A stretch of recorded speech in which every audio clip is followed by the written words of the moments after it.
Hi, good morning, everybody. Can you believe it is the end of June? I can hardly believe it myself.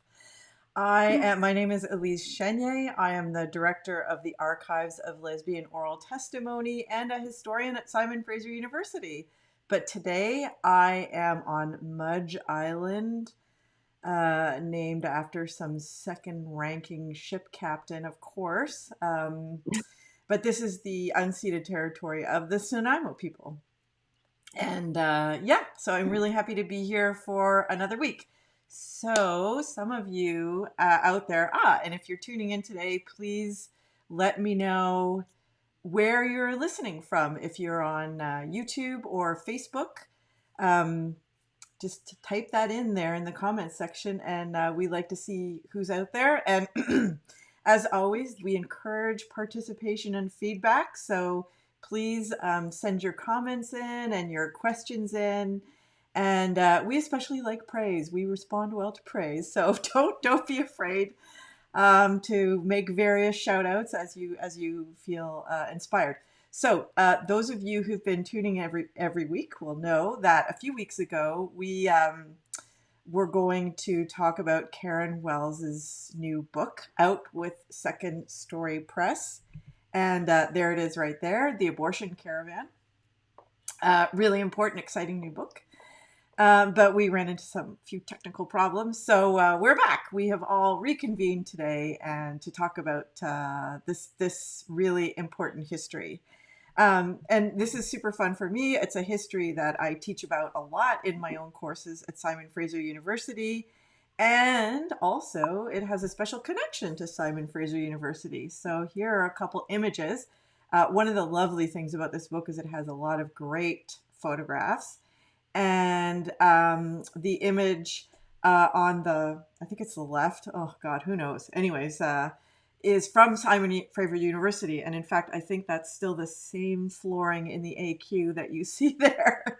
But a protest the likes of which I've never seen since I've been at SFU in 2004. So those were very, very different days. Lots of stuff happening, and of course, something that Karen talks about quite a lot in her book.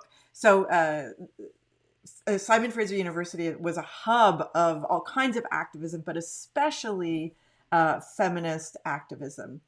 And then the picture beside it is a picture taken from the abortion caravan. So you see the VW wagon there with the coffin loaded on top, and women raising their fists in the air, the iconic sign of, radical power and resistance.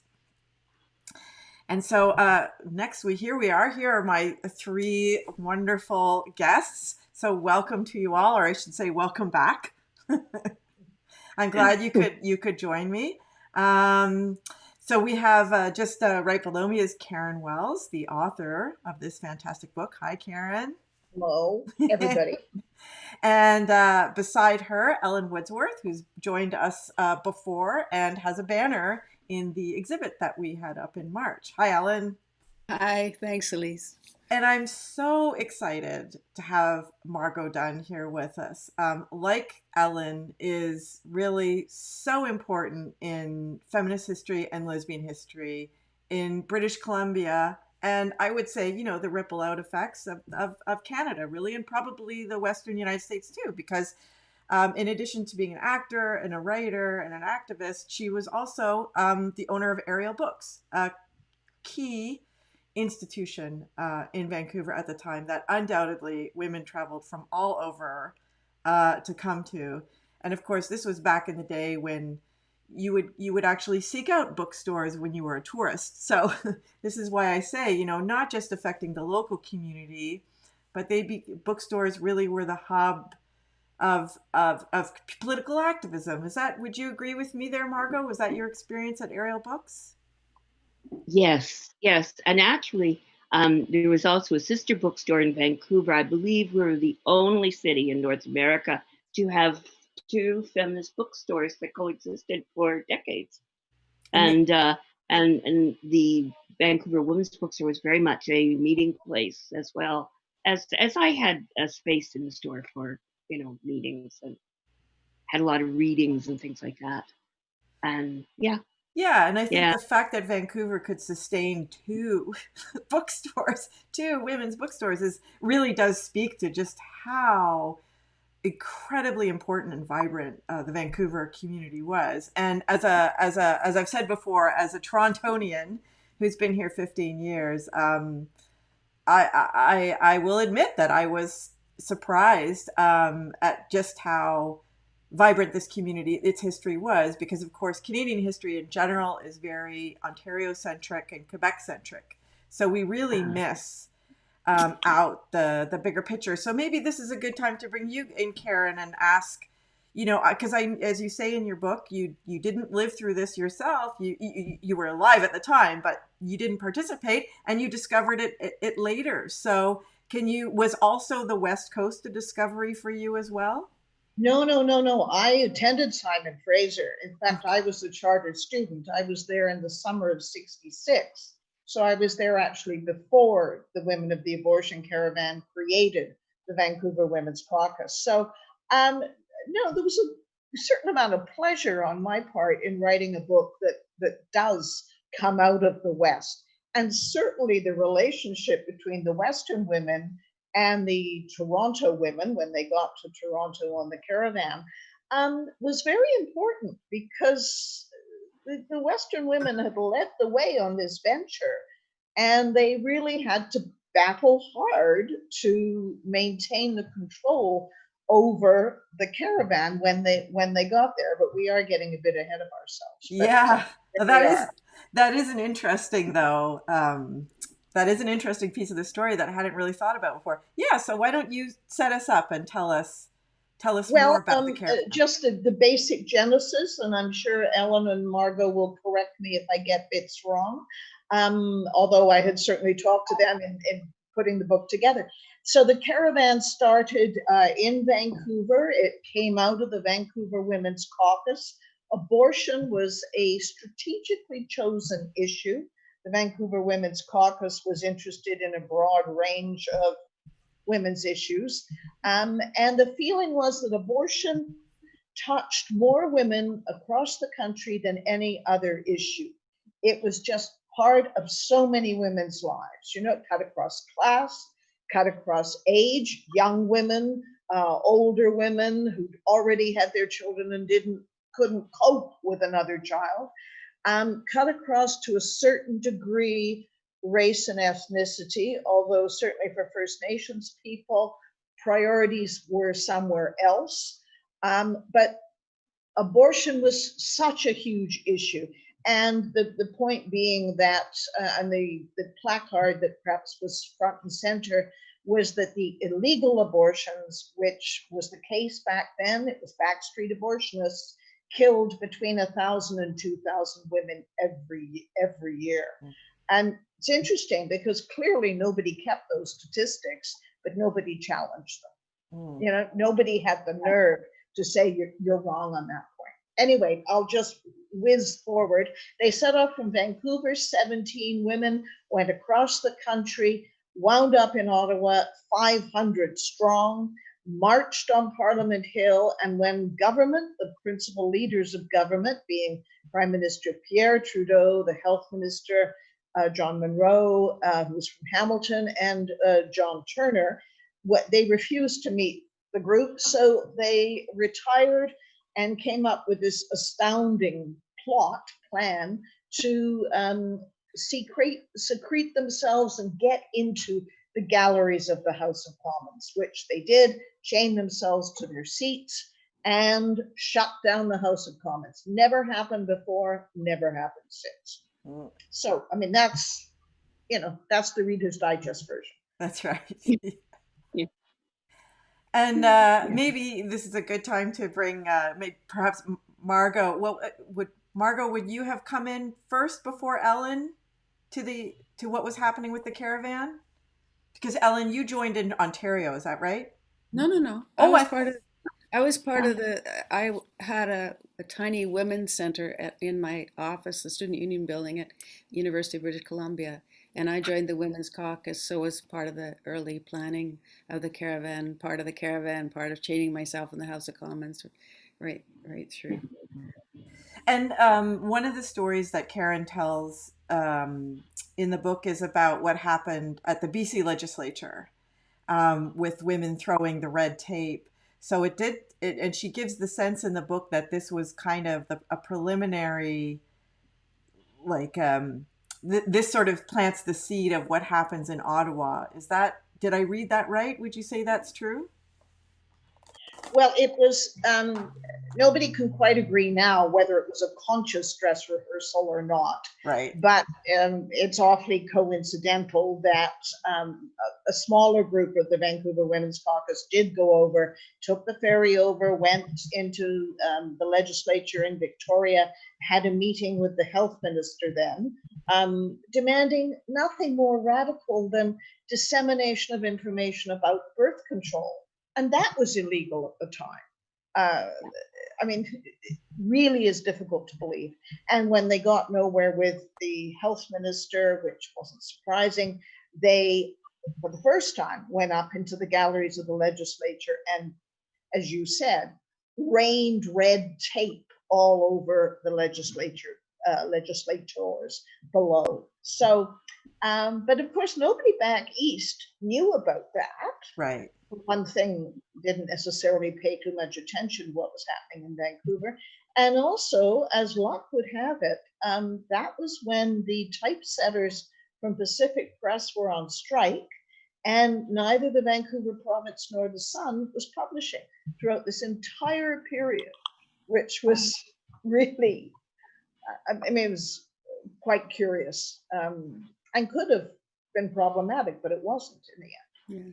I think just setting the context is that in the 60s, women couldn't get birth control, let alone get abortion. And it was so-called time of free love and we were hippies, but it wasn't free for women. A lot of women were getting pregnant and had nowhere to go.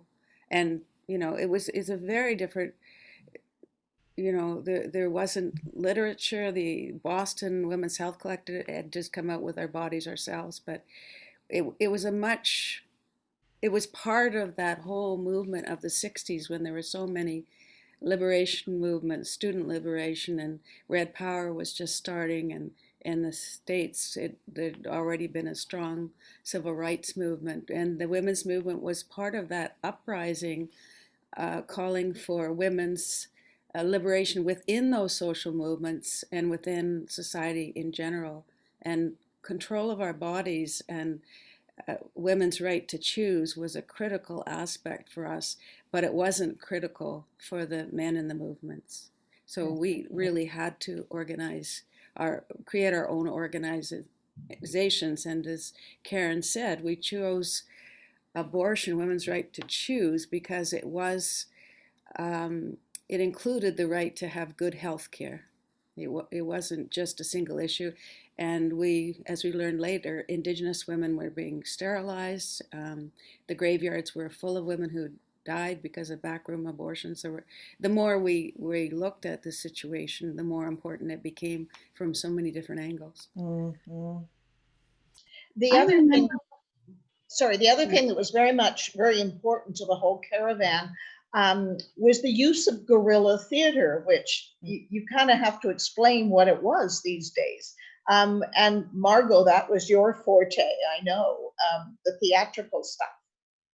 It was, except that I had got terrible asthma, or in fact, I thought at one point I would have to fly back home from Saskatchewan. And I got some treatment at a hospital emergency there. But so I think Ellen was actually more pivotal in the guerrilla theater than I was on the road, although that was my love. But yeah, but every day along the road, an advanced team did guerrilla theater. Maybe Ellen can address that more, because the amount of energy we expended was so phenomenal. Well, maybe tell us a little bit about that, Margot. Tell us about that. Well, every day we drove 300 plus miles.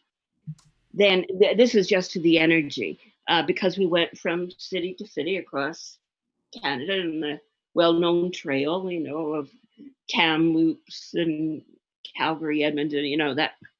And had met the press, and it was organized that every day an experienced person, a person experienced in dealing with the press, and a neophyte would go together to do that.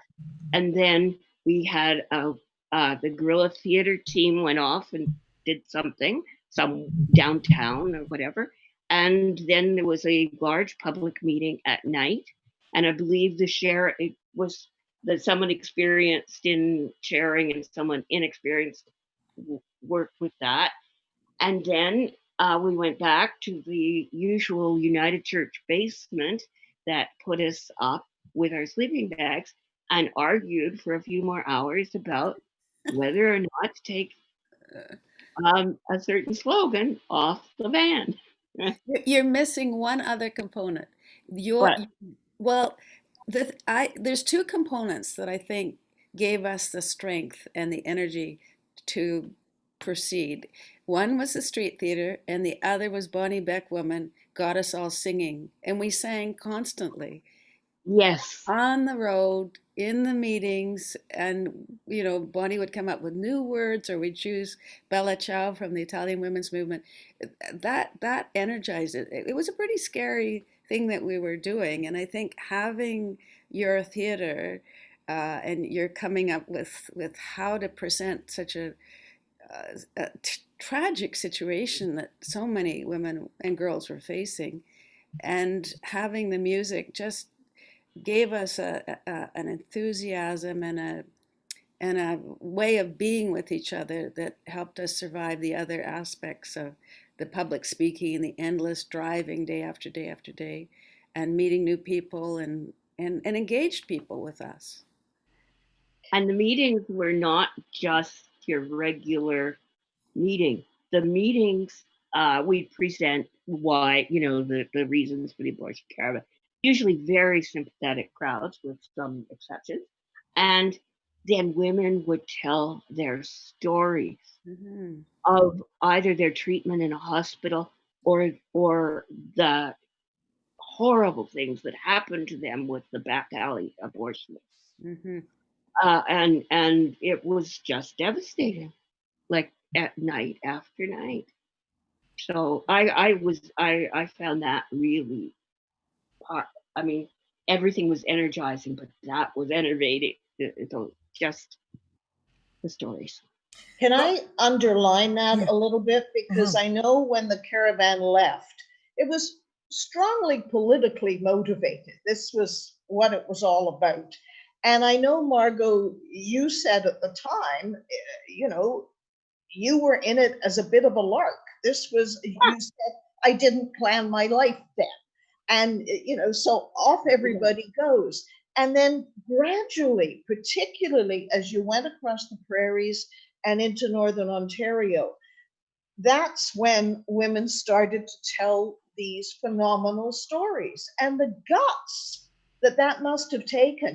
These were, women who never told a soul that they'd ever had an abortion, and they stood up in a room of complete strangers and told us. It was astounding. And I think what it did was it changed you collectively. Yes. That you had the intellectual analysis that all of this should move and change, but you then developed this sort of emotional overlay. You had to have the intellectual analysis to make it happen. But oh God, by the time you got to Ottawa, it was visceral, absolutely visceral, this conviction that this is what needed to happen. It traced the change. Mm-hmm. And never left us, I don't think, any of us. I think it fueled our commitment to women's liberation and to supporting Indigenous women and really understanding how we had so little power and how the governments and the medical profession and society in general just completely didn't see any value in women We were to be used, abused, and discarded and buried in the graveyards, unmarked graveyards. One of the women in the Vancouver Liberation Movement at the time, Janet Leon, she lived in Alaska and was in Vancouver actually to have a child. And she said, when I get back to Alaska, I have to be in the anti-abortion movement. She's a diehard feminist because it's being used to sterilize Indigenous women and white women who have children by the Black soldiers there, that they are sterilized because they're not good girls, and that was what she saw as a larger problem, was the racist use there in that community, Mm-hmm. which was again like an eye opener in so many ways about the politics of the world we live in. One thing that was interesting is that today we might look back on that and wonder about the amount of pushback that the women got. What was how active was the Right to Life movement? But it really wasn't very active at that time, hadn't started much. But it was when the caravan got to Thunder Bay, that things really, there was a major pushback. And it's also worth noting that although the caravan women didn't realize it at the time, they were followed the entire way by the RCMP. The RCMP had informers in all of the meetings. Keep in mind that women could not join the RCMP. There were no women in the RCMP. Wasn't allowed until I think 1974. So every informer who was, and there were these notes that went back to central headquarters. The women were led last night by a short, matronly looking woman who was clearly the leader. Just detailed stuff. But clearly these were other women who were employed as snitches.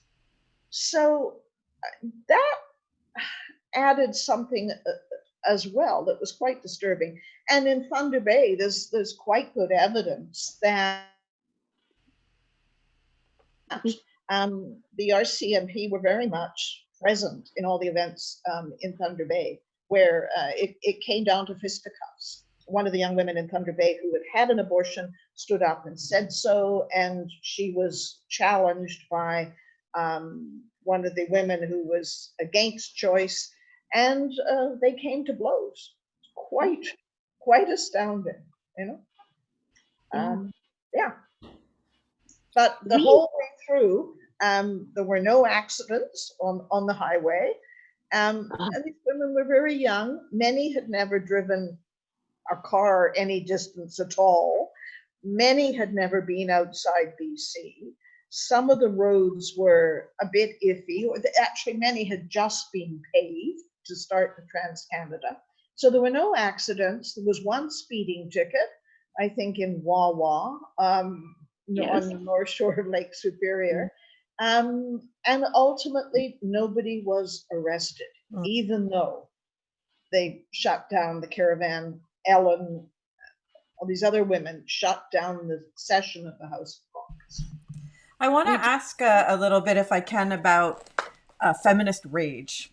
And I want to then get to talking about joy, because, as you just said, Ellen, like singing is what kept you going. And I think in this particular political moment, how finding a balance between rage and joy is really important and really useful. So it's really interesting to look at, of course, all of our movements occur in a specific time. And so the language that folks used to demand to be heard by politicians was very much of the time. So Karen in her book cites a letter where you make demands on the federal government to meet with you, otherwise you will be at war with them. And so you use that kind of language, which now feels really dated. And I think there's always a danger of maybe looking at as kind of cute or,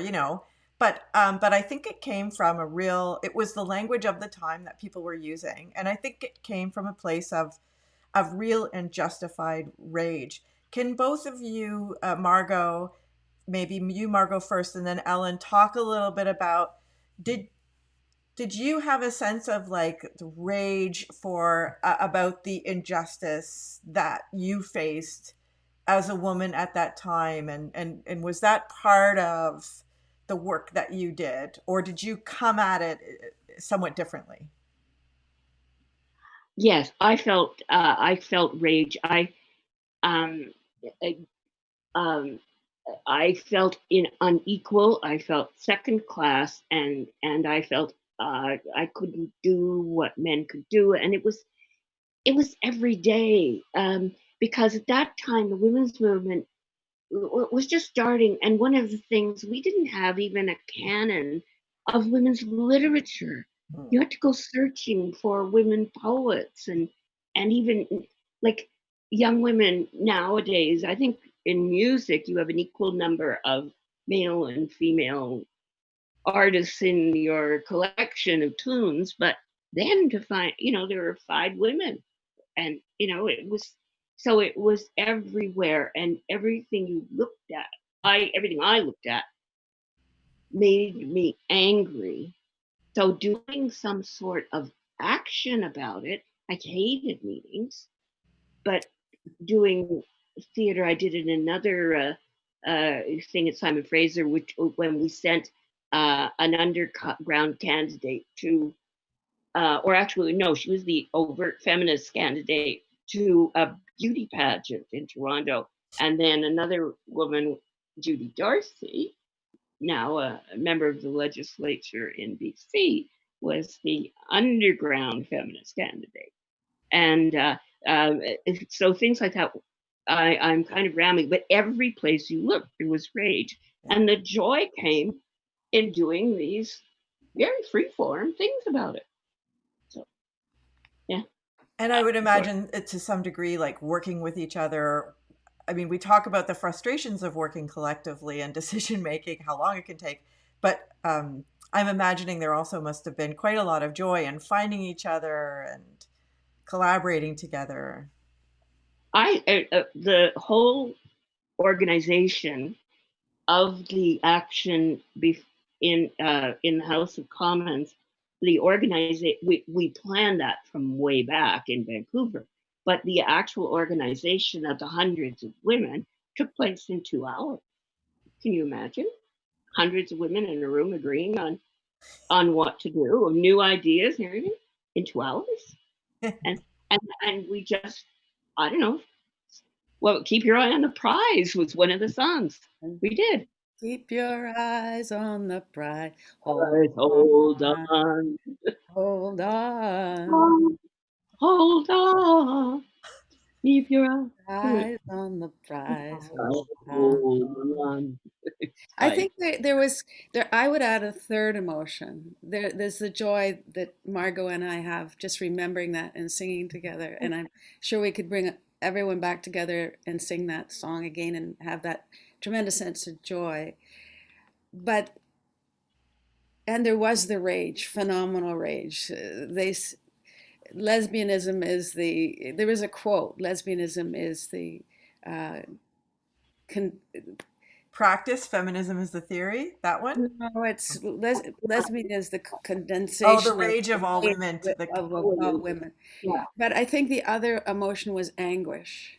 I think, yeah. as Karen said, as we went across the country and we met women of all walks of life, and they told us their stories, and you'd see the violation that they had gone through, the anguish that they had gone through, the crisis that had put their families in, and the what would happen to a student at school is that was the end of her life. And she would end up in a very low paid job, or she was in a low paid job and maybe would end up working the streets, whatever.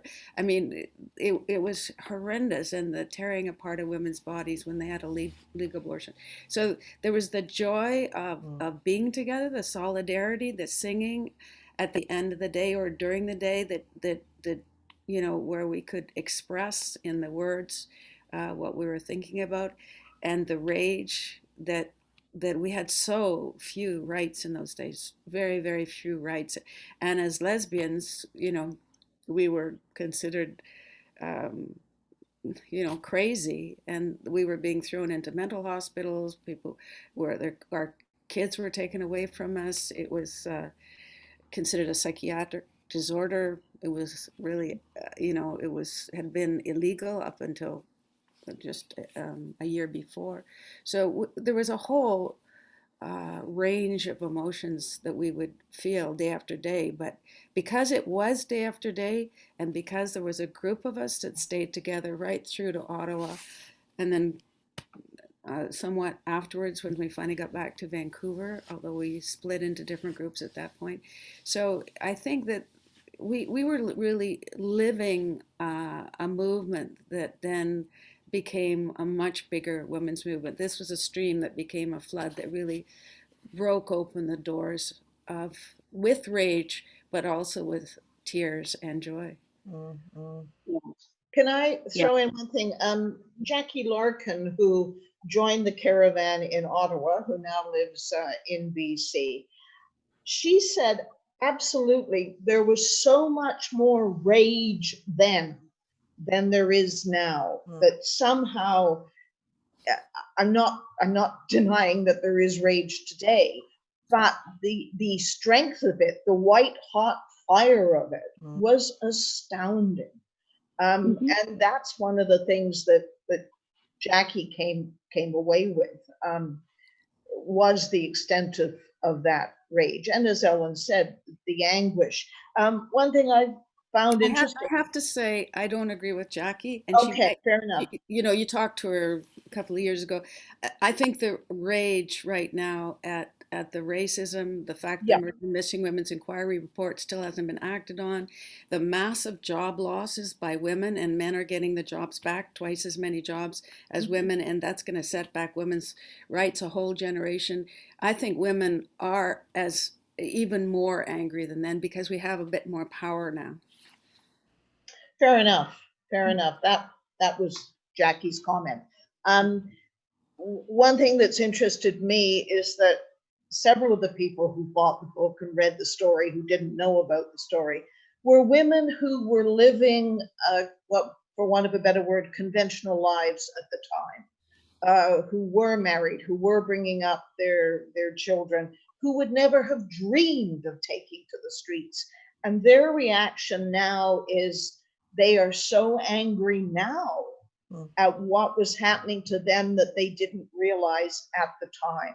So there was this sense that it was these 17 women, that's all, who had the chutzpah to get out and do this.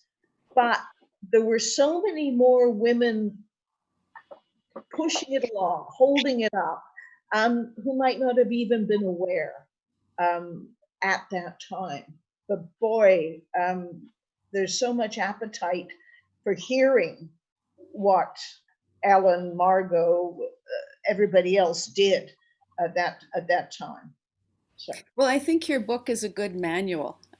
I mean, I think everyone should buy it and read it. It's a fantastic book. It's very readable and interesting and enjoyable and strengthening. Because I think we should storm Parliament today. Just on the fact they haven't acted on a murder missing women's Indigenous women and girls inquiry alone, we should be storming Parliament Hill. But the economic recovery is not a feminist economic recovery.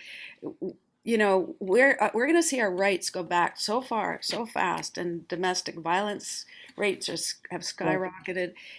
We could look at the abortion caravan, learn from it, and do another one. We need one. But maybe, can I just jump in there for a second and ask you, Ellen? I really appreciate what you've just said there, and I too share your deep and profound frustration and anguish and rage about the murder and missing Indigenous women inquiry. But I'm wondering, and here's my question: we as white feminists, didn't understand that for women of color, Indigenous women, and Black women, the way reproductive choice was playing out in their lives was very, very different. And so one of the lessons that maybe isn't always been learned, but should have been learned by now, is that as when we act on behalf of women, we have to act intersectionally. And I'm just wondering about this idea of we should be storming Parliament. I'm wondering if, in that particular case, we should actually be taking the lead from Indigenous women. And I don't know if that's what they would want us to do in this moment. I don't know. What do you think about that? Well, I think that the fact that most people don't know that the Murdered and Missing Women's Inquiry recommendations, 231 recommendations, have not been acted on, that have been put aside. Pam Palmater has talked about it. Many women in the Indigenous movement have spoken out eloquently. And I think it's our responsibility of white women to draw the attention of our MPs, to the media, to this situation and how it's much worse with the Trans Mountain Pipeline, Wet'suwet'en, the job losses. It is women of color who are losing the jobs and not going to get them back again. So I completely agree that we need to follow the leadership of organizations like Feminists Deliver, that our organization is part of, which has Indigenous leadership, which has Black leadership, and find how we can be useful to fight against this systemic racism that plays in healthcare as well as so many other sectors of the society. But we can't be, it's racist to be paralyzed, to step aside and say they have to do it. We have to listen and work with them and learn from them ways to do it that actually empower them. But it's not that we should stop speaking out. Yeah, I mean, one of the things I've really appreciated that has become part of this conversation we're having about race and racism is that to be silent is racist. And I think I remember the expression silence is violence. And I certainly know with AIDS, there was silence equals death. So we've heard this idea before that simply to remain silent is to be complicit. Even if your heart is not complicit by being silent, you are in effect being complicit. I think that's really hard for people to hear, but I think it's necessary that we hear it. Karen, I wanted to ask you. So for me, I'm an oral historian, and I do all the things I do because I think stories are important. I, as a young feminist undergraduate, that's what I learned is you do oral history because history, capital H history has not documented the experience of people on the margins. And so that's what that's the kind of work that I do. It's what I love to do.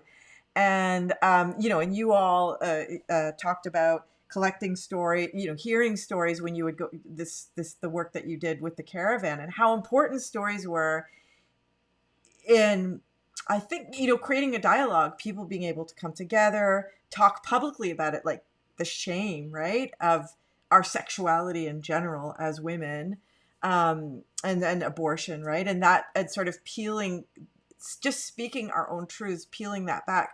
Karen, I wonder for you, you're a journalist, so your life's work too is also collecting stories. Can you share a little bit personally for you what that was like for you to hear the stories that you gathered in writing this book?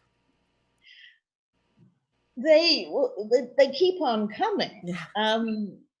I had emailed a group of friends from an era in my school days, as it were, and one of them wrote back and said, "Oh yes, my grandmother had an abortion in the 1930s in Northern Ontario, and she died." And that was the first one, that intellectually, I've read the signs 1,002. That doesn't hit until my friend says her grandmother died. Woo! That's the power of that stuff, But and for me, the whole story started actually because I come out of radio. I did a radio documentary about the abortion caravan. And what you get in that is this incredible sense of joy It was this sense of, we did it, thumb your nose at them. That incredible kind of moment. So, that was stories, that was the spirit of it. And the other thing, going back to Ellen's point, but maybe it's time to take to the streets again, you've got to keep in mind the context that period was confrontational, absolutely confrontational. In BC, W.A.C. Bennett had been premier for a very long time.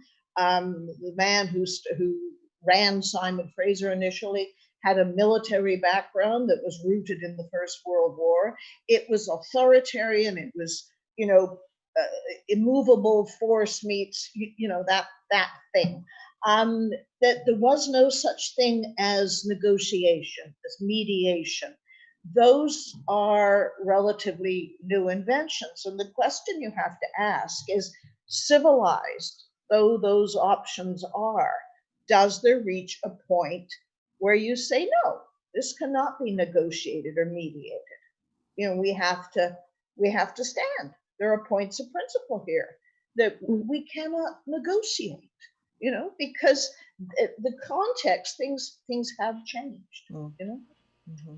But and that's one of the things that pushed women to the streets at that point, was this sense of, you're up against something that's some people who aren't going to listen. And they didn't listen. It was like talking to a wall. Yeah. Most anything that you wanted. I mean, there was no negotiation. It really did come to coming to the brink and walking off the edge, to get people to do something. It really felt, I'm thinking of Simon Fraser when I'm saying that, or, the abortion care. I mean, we did say we were going to declare war on the government, and they didn't pay any attention. We landed on the lawn of Trudeau's house the 2 days before. So, wake up. We are shutting Parliament down, and we were fully prepared. We'd had a session with the lawyer in Vancouver about all the possible things they could charge us with, some of which were fairly heavy, some of which were public mischief. But we were prepared. There were women sitting on Parliament Hill counting the women who were in the house, like Ellen, and with purses full of cash for bail. We were prepared. We weren't just playing at Let's Disrupt Parliament. We were deadly serious, and part of the angst of the politics in the abortion caravan was choosing who would be inside Parliament. And coming from BC, how many women could we afford as a movement to pay for their flights back and forth to a trial? And we came up with the number. Expenses. Yeah. 3. Now, there were women who had a double jeopardy of they might lose their kids.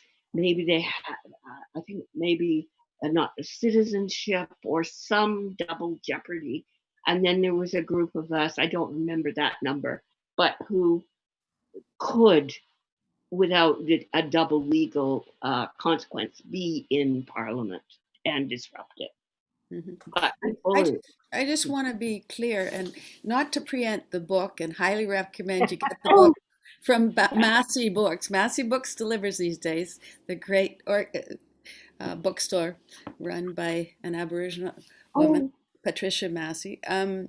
But we shut it down by standing up and saying women's right to choose and actually talking about the issues. So we popped up in where we chained ourselves in the House of Commons. We stood up and one woman would shout out women's right to choose, or abortion is a women's right, and then as the guard, as I recall, it was a whole speech. It was like there were 5 sentences that everyone said the same thing. As soon as one woman was silenced by the guards, someone else.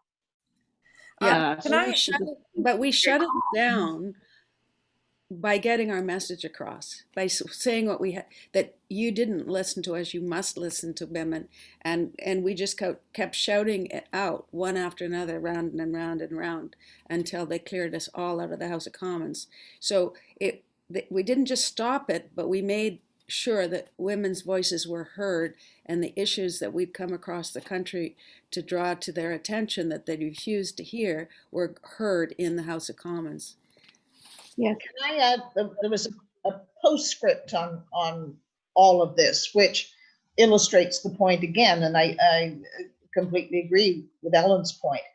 When the women got back to Vancouver, and part of this was that the leaders of government would not deign to meet with these women, Mm-hmm. didn't, Yeah. push them away.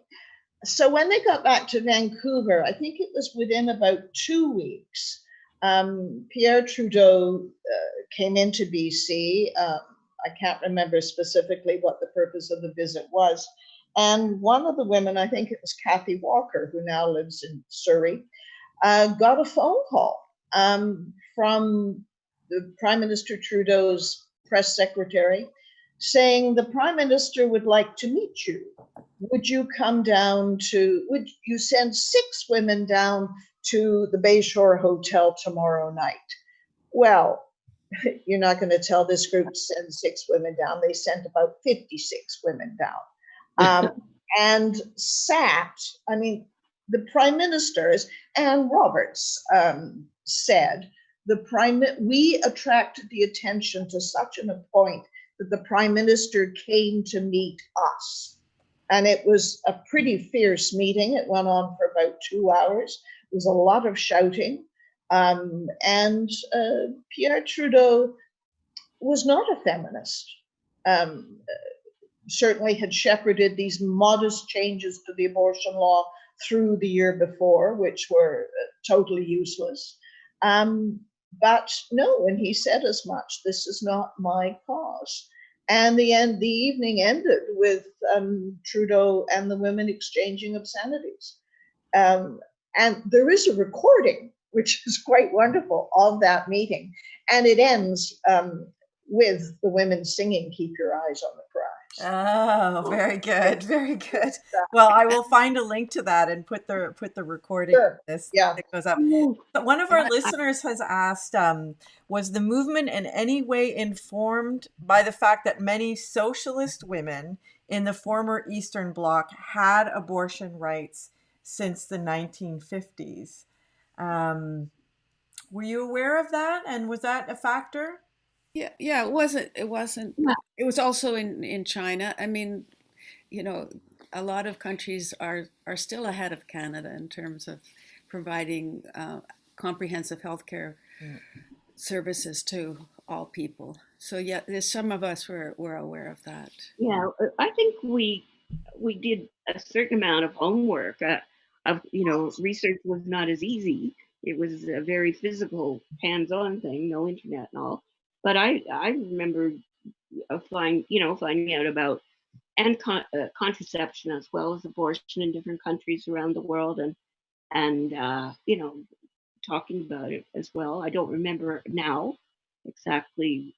I think But we knew that women in Japan could get abortions. Yeah. Certain places in the States they could get abortions. Yes. But it was also that critical aspect of no birth control, not birth control that really worked or was safe. Yeah. I mean, it came in, but at the time, I mean, with the pill, they gave women enough estrogen to stop cows from ovulating. There were all kinds of blood clots and real horror stories of the side effects. It's also worth noting that, I mean, obviously the East Bloc countries were way ahead in that regard. I mean, there were other issues for women in those countries. But I think the group in the caravan was very aware of all the changes that were gradually being implemented.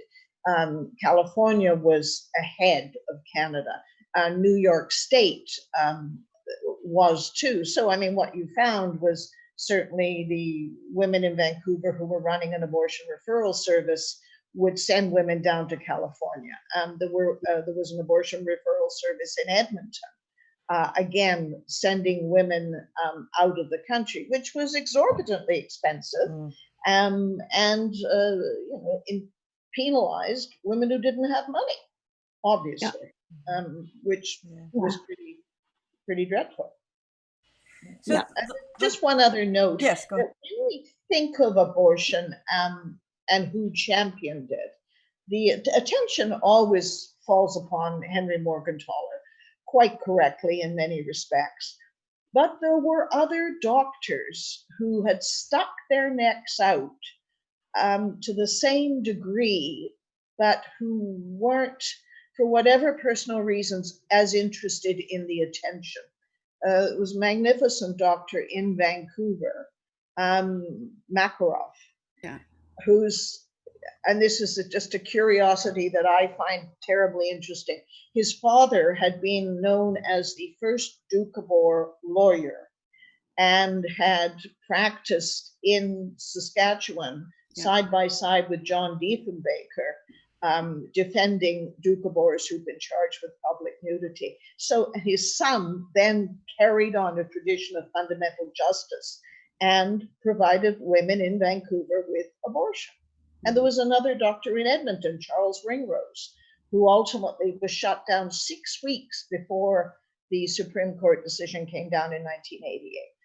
They never stopped going after him. In Montreal, there was also a doctor whose surname began with a Z, who was active in the mid-60s and who died in a boating accident very young, saving his son's life. But he was a medical doctor who I don't remember anything about the charges, but what he charged. But was very reasonable, and I don't know about the access to women of color or poor women. But I don't think we can talk about those times without talking about these times and observing what's happening in the United States and how entire states are refusing women the right to have an abortion. The rights are being unraveled so quickly around the world. The far right is moving very, very quickly with a lot of money. And Canada, there's a large areas in eastern provinces in the north where women don't have access to abortions or birth control or even dental care. I mean, there's big gaps, and we lost tremendous amount of ground under Mulroney, and under the number of different prime ministers that I can think about. We lost tremendous ground, and I think we should really see the abortion caravan as a call to action and a model of types of actions we can take, because if we don't stand up right now because of what's happened and the loss of a lot of our income sources and leaving us very, very vulnerable, we're going to lose a lot of the rights that we fought so hard for to get at that time. It is stunning to me. It's always been quite remarkable to me how well received you were. At the time, like how receptive people were in these little towns all across Canada, and that United Churches put you up. Like, it's actually, I think the period is quite, it's only recently I learned that in the US, for example, fundamentalist Christian women really supported feminism. And there's a new, I think it's Netflix thing on Phyllis Schlafly that's out. And it sort of tries to explain how that, but I had reason to be reading about Phyllis Schlafly 5 years ago, and I was actually quite surprised to learn that Christians really supported feminism. So I think the idea of, even for someone who's, I'm 55, I was born in 67, and I had this idea that there was more hostility, I guess because the movement is always taught as it's a countercultural movement. So it's tended to focus, like the narrative focuses on the way in which it's oppositional. But actually, at least at this point in history, what's so interesting is how well received you were, and how women who were not necessarily political, as many folks have said, and I know you too, Ellen, have said, like, it was not the only issue. It was an issue that with the intention was to galvanize people around the whole raft of issues. But this was chosen as one that so many women could connect with, which was very savvy on your part. But it says something about that moment, because today, like, as a feminist, abortion is the last thing you would bring up because it's so divisive. It's so controversial. But it seems to me, speaking as a historian, it has become that way as the right used that to sort of divide, right? The right and left, just kind of how in the United States wearing a mask is politicized, right? The abortion issue has sort of become this political tool, a cudgel, really. But I think the important thing to remember about the abortion caravan is that it was led by women. We all called ourselves women's liberationists. We Yes, didn't call ourselves feminists. right. We that's right. we were very clear that we were part of a movement. We were part of the uprising of a women's movement, just like the movement, the student movement, the Black Power movement, the Red Power movement, rather. So we really had a class and we had some race. We had read Frantz Fanon, Paulo Freire. We had followed Han Suyin. We were following what was happening at China in the Chinese Revolution and the power that women had gotten out of that revolution in the early days. So then there began to be the feminists, and so there were really several different streams of the women's movement that continued on, and some of us had the several that intersectional approach as you raised it, but others who were they wanted to be moved to the top of the capitalist system, or they were moving into men's areas of work, becoming carpenters or whatever, or etc. So that's an interesting part of what happened after the abortion caravan. But abortion to me is, along with anti-racist movements, is the keystone to me. Like, I'm a 76-year-old lesbian. I'm not going to get pregnant. It terrifies me what's happening to choice in the States and Canada, just that lack of availability to all women. I mean, we used to say on demand, and I still basically think that, that a woman who is pregnant against who doesn't want to bear a child at that time can walk in and have a procedure that's basically simple, but is not being taught in medical schools, last I heard. I don't know about Canada, but I have a friend who wrote a book on availability of abortion in the 50 states, and it's not, and largely it's a struggle. And in some states, it's a total denial.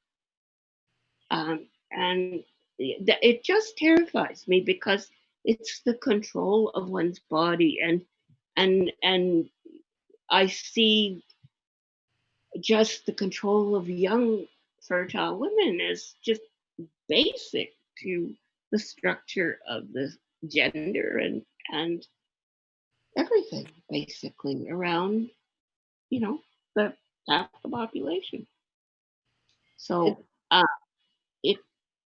I'm really concerned around that, and I agree with you that somehow perhaps it's not the same form as a caravan and parliament. Maybe we need a new form, but I think it needs to be as dramatic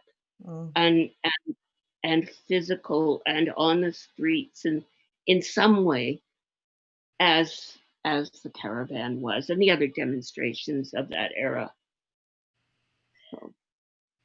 To your point, Elise, about how well received the women were, I mean, one of the things I did was went through a lot of old newspapers, and it is surprising. I looked at the Kamloops Sentinel, and in the 3 or 4 days surrounding the time when the caravan came to town, there were headlines that said, "Marriage is an institution of slavery." The next day was, abortion tourism in London. And then there was an article about the abortion caravan, which ran, of course, on the women's pages, and it ran basically next to an article about a recipe for suet pudding. Just fine, because that's what women were reading. It reached the audience. Yeah. So there was a lot, on the ground. There was a lot of sympathy, not sympathy, interest. Yeah, interest. Huge interest. You can't presume that just because the politicians weren't up for this, the populace wasn't. It was in many respects. And to Margot's point about lack of teaching of abortion, one of the women on the caravan was a woman named Sally Mahood. And she and her mother, who was Marguerite Mahood was a psychiatrist. And at the time, the only way you could get a legal abortion in Canada was by going before a panel of doctors. And as a psychiatrist, Marguerite Mahood wrote and dictated opinions every Sunday night. And Sally remembers her mother dictating an opinion that said, a 12-year-old girl raped by her 16-year-old brother, and she has to go and ask for an abortion. And Sally Mahood went on and was one of the women chained to her seat in Ottawa, went back, became a doctor, taught abortion procedures in the medical school in Saskatchewan, and has been much rewarded for her service to women's medicine. So, that kind of direct stuff came out of it too. Actually, Margaret Mahood spoke on Parliament Hill on elders' rights and linked that to choice, which we didn't use the word choice. I think the right to life got that slogan, and I think that should be our slogan, because what we're asking for were women's lives. And I think we missed out. It's the power slogan. But anyway, we're coming to the end of our time, and I wanted to end with one question, which is really kind of the heart of the intersection between the abortion caravan and then what we do here, which is talk about lesbian lives. And at Margot and Ellen, I'm thinking especially for young people today, I think it would be very strange to think about lesbians throwing so much of their energy into the right to access abortion, free and safe abortion. Since most lesbians don't get pregnant, some lesbians do, but it doesn't seem to be a front and center lesbian issue. So could both of you explain how, now I know, I think Ellen, you kind of came out after, but I think that's besides the point. How is this the issue of reproductive choice connected to lesbian politics and rights? I think it's connected to women's right to control our bodies and our sexuality. And I think that for me, I'd already been in a relationship with a woman. I was very conscious of being attracted to women, and but I had not. I knew at many levels what it would cost me to come out as a lesbian at that point. And I had relationships with men, and I was part of the Vancouver Liberation Front, which was a mixed men and women's organization. But when I came home, I was faced with, not only as a women's liberationist fighting the men in the movement, but now I had come out as a lesbian.